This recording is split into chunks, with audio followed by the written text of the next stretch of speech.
Right. Not going to be funny on, though, how probably you and I look at Florida State. Joe, I got to admit something. Look, after Florida State missed the playoffs last year and after they lost the game to Tennessee in the college baseball College World Series on the check swing, I feel like Florida State might be a little bit cursed.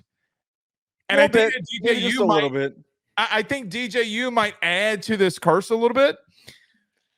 Where are you with Florida State? Because I could see them being a playoff team. I also could see them a team on the outside looking in because, Joe, of what their quarterback situation is like. I kick it over to you, though, to start this off. What do you think about Florida State this upcoming season? I think that Florida State's probably one of the most complicated teams to really predict what they can accomplish in 2024 because they had 9 guys get drafted. 9. That is a ridiculously big accomplishment, but that's a lot of production that they have to replace. We're talking about Jared Verse. We're talking about Braden Fisk, Trey Benson, who was one of the best running backs in the country. Just from an impact standpoint, we're losing 2 of the top receivers in Keon Coleman and Johnny Wilson. You're starting quarterback in Jordan Travis. There is a lot that has to be replaced. But at the same time, Florida State lives in the transfer portal. They're one of the best teams in the transfer portal. They're probably the only team that we can see that finds success in rebuilding their roster in the portal, and they need to do so. And they've evaluated very well in the portal. Yes. They've been the best evaluators in the portal as well. They have found value when they've needed to. So I am optimistic, and I trust Mike Norvell with the schedule that they have in 2024 that they will reach the ACC championship game in 2024. But as you mentioned, a lot of that falls on the shoulders of DJU. And I'm not going to do this. I'm going to try to be positive for once. I tend to be really aggressively negative about some of the quarterbacks that I don't trust. DJU finds himself on the very edge of that list. I give him the benefit of the doubt that for how long he's played football, that maybe this could be a good year for him. But it's fair to say, folks, that Florida State fans, that DJU might not be good enough to get you where you want to get to because he has been so shaky and streaky throughout his career as a quarterback in college. Name a big game he's won outside of that Notre Dame. Was it? Yeah, it was a Notre Dame game. No, he lost. No, they lost that game. Name a big win that he has. I'll look right now. Actually, that's a great question.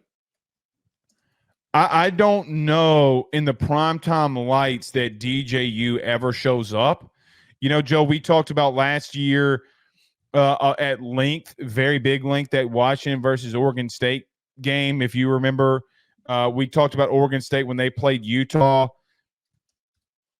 I think he's been shaky, like you said. And the question now becomes, Joe, number 2 things really. Is this going to be the place that he takes the next step?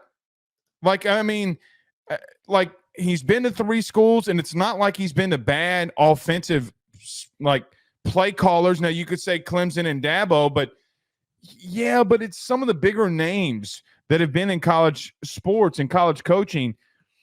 I think it completely hinges on him. Completely. Because I think they got all the other pieces that are around that's going to make them a playoff team. I do think that they're a playoff team. Okay? Like talent-wise, like talent v. talent, I think that they can be a playoff team. But, Joe, I have no trust in their quarterback situation. 0. Now, in the ACC, that still mean that they could be 10-2 and make a playoff. Could he get them there? Okay, maybe. All right, I'm not going to say that he couldn't, but I just don't think that this quarterback evaluation was the best. I really don't. And I don't think they had a lot of options. You know, I think they had a lot of hope. There was a lot of hope. It sounded like, in Florida State fans, feel free to correct me because I'm sure I'm going to get corrected on this, but it felt like that they really wanted Cam Ward, and they lost out on those sweepstakes. For him, it was Miami or go to the NFL, and he didn't really want to consider going to Florida State. It didn't really seem like that they were in the running for a lot of the big quarterbacks, which is odd. You would think that a lot of the quarterbacks that were in the portal would look and see, oh, Florida State has found ways to be successful, and this could be a team that puts a lot of really good pieces around me. The pieces around DJU are great. They did a great job of, getting Malik Benson and Roy Dell Williams and turning into the Alabama Crimson Tide, the more southern version of the Alabama Crimson Tide with all the Alabama players that they added. But we bring up a good point here. What has he done to really show he lives up to the expectations that we had for him after that Notre Dame game when everybody hyped him up? I don't know. I legitimately don't know. I think that there's a couple of things that you could say. Now, we're not, we don't get into a lot of recruiting here. Obviously, it's recruiting at the high school level. I mean, Joe, historically, kids that are quarterbacks, they commit earlier, they're in your class earlier, they normally are in school earlier and early enrollee. So, look, I think that you can point there. The thing is that they're going to have to probably do this again. Okay, I don't think that they're out of the woodwork in portal QBs. Okay, but there does come a point where I look at them and say, I think that they have all the pieces to be very successful, like you mentioned. But now the question becomes post Jordan Travis and with a shaky quarterback that we've seen, Joe, could they lose 3 games? I'm not going to go that far.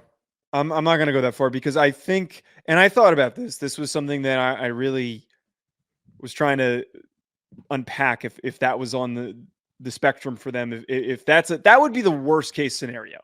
I just don't think that the rest of the ACC, except for a couple of teams that we've highlighted, especially the ones on their schedule, are necessarily up to par enough that they would lose 3 games. So Having their schedule, quarterback and a bad decision maker, though, puts you even par very quickly, though.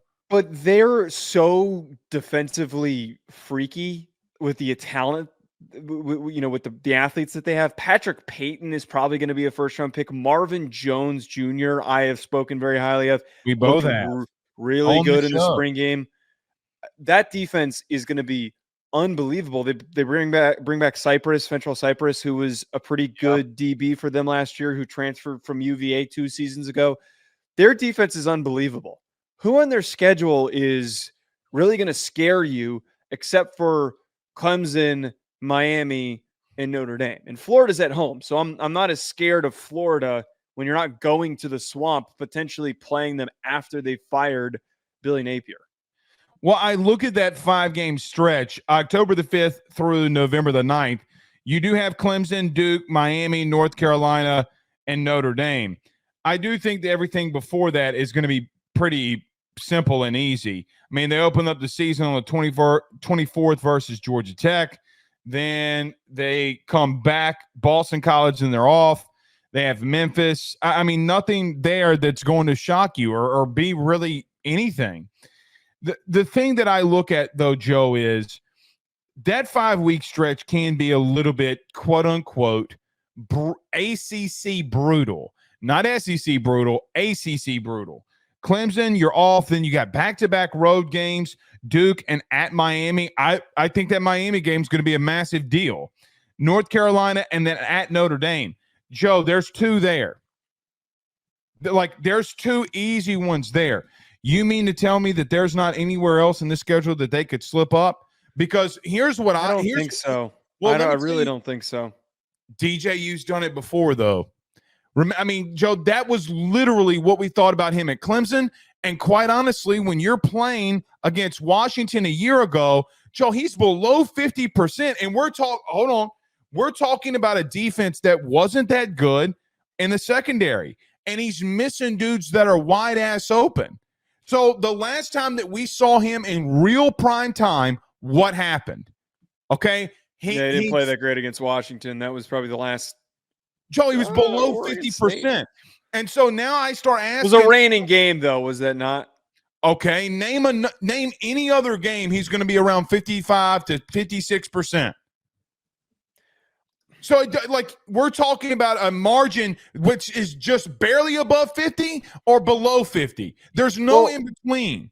At the same time, though, the only thing that I will give him a little bit of grace. So yeah, the Oregon game, he played terrible. He was 19 for played 35 terrible every time. And you were looking this up because I asked you, Joe, every time that he's in prime time, like the first big time win that he has will be his first. He had 2 picks against Washington. Yeah, I understand what you're saying. That was to my point. Very quickly. That was to my point about him before we kind of got in this back and forth very quickly. We're talking about a secondary, Joe, that was in the 110s. That against him miraculously looked really good. Now, through the playoff, they got into the hundreds, into the round. I think 98th is where Washington finished. But legitimately, he's throwing picks against a secondary that was that bad all year. It was bad weather, so I give him a little bit of the benefit of the doubt here. But yeah, you're right. It does. This does come down to the fact that oftentimes when he does have difficult matchups where he needs to step up to the plate and he needs to have a big performance, he's done quite literally the opposite. He hasn't even played average for the most part. He has played really, really poorly. Like I think back to the Notre Dame game from 2 years ago when Clemson played Notre Dame, and that was the epitome of who he is as a player. He played horribly in that game. That Cade Klubnik came in, and then everybody was starting to say, like, maybe Cade Klubnik could be the guy, and then eventually pushes him out the door. I understand the skepticism, but at the same time, though, the rest of the roster is so good. Are we really going to say that he's that bad? I don't think he's that bad to imply that he would completely take them out of a game against Boston College.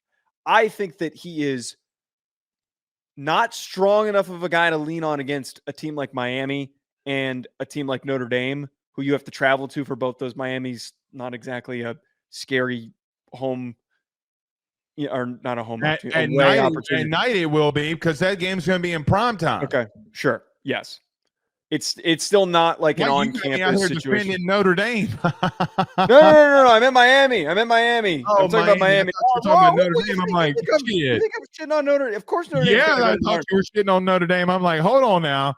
Miami is a very unique situation, so that's not exactly like a crazy upper echelon hard game to travel to. But what I'm getting at here is outside of those 2 games, maybe Clemson's the one that they do lose. And we just spent 20 minutes on the last show talking about why we're not completely all bought in on Clemson. And we don't know if some of their deficiencies are going to be enough for them. You've gotten to my point.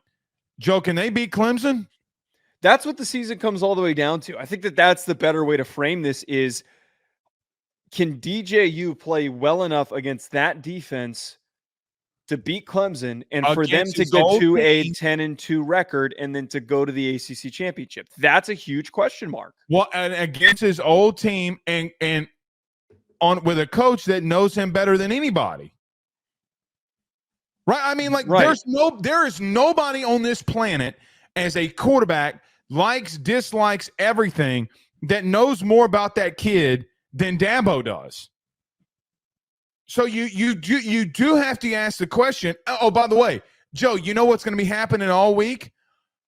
DJU faces his old school, Christian Dabo, who can he finally get back over that hump? The whole storyline is going to be built up massively that week for that game, because both are more than likely going to be undefeated at that exact moment. Well, we say that about Clemson, but who knows? Right. I look at that situation. I mean, they're not beating Georgia, so clearly they're not going to be undefeated. But there just comes a point for me that I say DJ has struggled in primetime, whether Florida State fans like it or not. And look, it's shitty, Joe, because we're spending 20 minutes on this, okay? We're not talking enough, or I am not talking enough about the pieces that they have around that can get them there. Okay, so we should give them. We tend to fail at doing this sometimes. We should, but hold on one moment to finish that out though. When you're at that position, Joe, it doesn't matter sometimes. You know, like we're going to talk about Les Miles in a minute. Mm-hmm. I watched a decade's worth of legitimate defensive talent. Electric, Patrick Peterson, Tyrann Mathieu, All these dudes come from LSU defensively. And when you have subpar quarterback play, it doesn't matter what I'm talking about everything else in. It doesn't, because if you're going to be that bad there, it's a big deal. But let's talk about their other pieces, though, what you were mentioning. Right. To the main guys that stand out, Patrick Payton, I mentioned earlier, Marvin Jones Jr., I mentioned earlier. I think that their offensive line, which was inconsistent last year, it wasn't bad. I wouldn't put it in the lower tier of offensive lines in the country. I'm not going to sit here and criticize them, but they were a little inconsistent. They had big troubles down the stretch, even with Jordan Travis. I think that with the guys that they're bringing back and they're returning, and some of the portal additions that they had, and in particular that they added, oh my God, the one kid's name is escaping, TJ Ferguson, the kid from Alabama. He's projected to start. I really like the way that their offensive line looks. And then one thing that really stood out when we broke down their spring game, which the Florida State fans didn't like our analysis of it, I love their running back room. Their running back room looked stellar. And they were many different kids that were getting the ball, that were making huge splash plays. Roydell Williams is going to lead that group. And maybe you don't replace Trey Benson with one guy and his production singularly, but instead you've got a really good collection of dudes that you can turn to do different things in different situations. It feels like that's the case. Maybe that's something that can make up for the lack of confidence that you can have in DJU. You do have new receivers. So I'm not trying to bring this back to DJU. I'll get it to defense in just a second. Joe, you're replacing 2 draft picks. Two guys that are Johnny Wilson got drafted. He did. He got drafted by the Bucks. No, Eagles. Eagles. He got drafted by the Eagles. Well, of course he did. Okay, the stupid Eagles. The bottom line is, it's not like they're not replacing a shitload of talent too. Now, I do think that they've gotten, they're kind of reloading instead of rebuilding, right? Like, I don't think that they're rebuilding on anything. I just think they're reloading. I get what you're saying about getting Ferguson in, coming in the offensive line. Alex Adams has been a guy there that a lot of people have loved at Florida State. I want to see something out of this wide receiver room too, because, Joe, it's a lot of production to get away from, all right? But defensively, Joe, I don't see a lot of holes, man. I really don't. And I think that something that people don't realize about what Norvell has done there, Joe, they have put defensive dudes, they have developed, they have evaluated well. Joe, there's something serious defensively. And them not having to play LSU in week 1, what does it do? They have a couple of weeks, Joe. They have 4 or 5 weeks to figure this out. So, so that's a really good point, by the way. I think that, and that was a huge win that they beat LSU last year. Quick reminder of that. They don't have. I know. I'm joking. They don't have a huge hurdle to get through in week 1, which allows. That's the hurdle. Haynes King. It allows them to kind of figure out, okay, what can we do and what works best for us? This is going to be a really different offense than the one that you ran with Jordan Travis that was there for multiple years and was a multi-year starter. You're going to have to figure out. And I think to DJU's defense slightly, where he was at his best, I think was when he was called upon to play more in a play action type of a role, and they were running Damian Martinez as much as they were at Oregon State. If they can work that in and make that the priority, move the pocket, let him throw on the run, let him be the big athlete that he is. When you ask him to drop back and sit there and make complex decisions, that's where I think, and I'm not trying to call him dumb before anyone tries to pull, get pissed at me for phrasing it that way. But some guys just don't have that natural, easy decision-making. They just don't. If he had decision-making, he would have all the tools of being a first-round dude. That's what's holding him back. He has all the physical traits. I mean, he's built like a first-rounder. So, by the way, you brought up the defense, by the way. I want to say, I feel like we never give credit to Adam Fuller for how good of a DC he is taking over this defense. Well, so, yeah, the question I was going to pose to you, but I didn't want to get too far in the weeds. Just my last point on this one. I don't know if Fuller doesn't start getting some head coaching looks. I mean, wouldn't surprise me. They, it they wouldn't were surprise me. unbelievably good last year. No one Are we, talked are about how we good the starting defense to? was. Well, are we starting to find the guy that nobody's talking about? And could when somebody Arkansas fires their head coach, and this guy had a burger or a McDonald's burger on his way through Arkansas, so that's the connection with him in Arkansas. Is he's been to a McDonald's in Arkansas?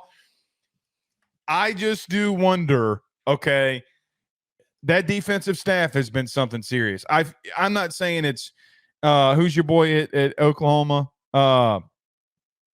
Brent Venables type stuff, but Yeah. it's getting up there. Fuller played linebacker Of at course he did. Sacred Heart.